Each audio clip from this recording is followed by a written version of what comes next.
Okay, hello everyone. Welcome to DKD's Society Textile and Engineering Institute, Ichalkaranji. So, from today, we are going to learn programming computational methods. Myself, Manjunath Ramesh Rawat, working as assistant professor in Mechanical Engineering Department. So, before going to start, first have a glance over the contents. So, what we are going to discuss during this lecture. So we are going to discuss what is meant by programming computational methods, need of computer languages, what is an interface, how many applications we can develop by using computer languages, what is meant by extension, what is a C programming, why we have to study C programming language, and what is the difference between C and C++.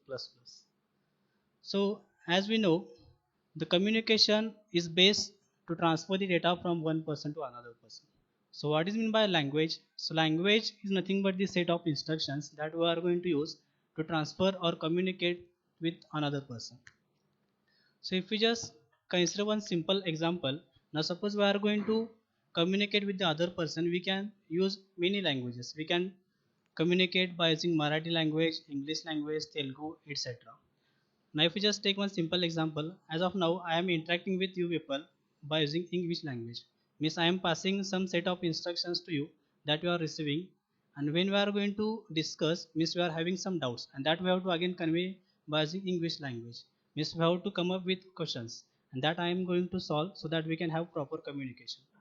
Now in this figure, if we just look out over here, the communication start between these two peoples. Okay, so either they have to use any proper language to communicate with each other. Now when we are going to transfer the set of instructions, they have proper communication. Now if we just take one simple example, why we have to consider computer languages. Now suppose we are going to find out the actual value of 3 factorial.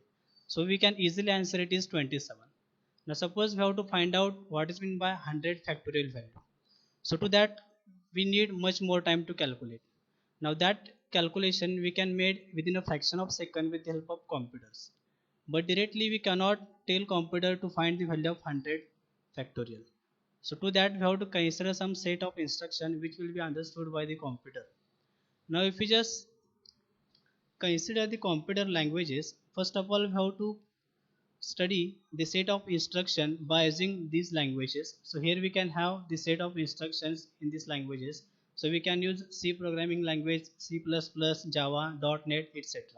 So when we are going to study the C programming language or C++ or Java, we are going to understand the exact set of instructions that we are going to use to have the proper communication with the computer.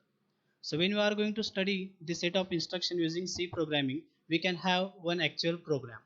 So which is nothing but the source of code. So if we just consider the source of code written over here, now this is just a English statement which we are going to add two values. If we are going to consider the addition of these two value, if we just take one simple example, we are having a is equals to 10, b is equals to 20, and we have to find out what is the summation of a and b. So at the end we are going to find the value of c, which is nothing but the summation of a and b. So this is nothing but the just set of instruction that we are going to consider in English language. So that English language we cannot consider as input value to the computer directly as it is. So to have these inputs to the computer, first of all you have to convert this set of instruction that were written in English language into binary language, because computer understand binary language only. Computer cannot understand English. So to convert this English language into computer language, we have to consider one compiler in between that. So what is the function of compiler? So the compiler converts the given set of instructions into binary language so that the computer will easily understand the given set of instruction and we will have required output over here. Now if we just take the same example over here, we are going to add these two values, a plus b. So that instructions we have to find, we have to consider to give computer by using this compiler. Now this compiler is nothing but the predefined program or the standard program already installed. Okay, so this compiler helps to convert this set of instruction into binary language. So if we just consider this conversion, here we can have binary conversion 10101 like this. Okay, so that set of instruction we have to consider as input value to the computer. Okay, later on it will consider this given set of instructions to calculate the required program value, and at the end we will have the output. So in this case we will have the summation of a plus b is equals to c. Okay, or we can consider c is equals to a plus b. So the actual answer for this problem is nothing but the 30.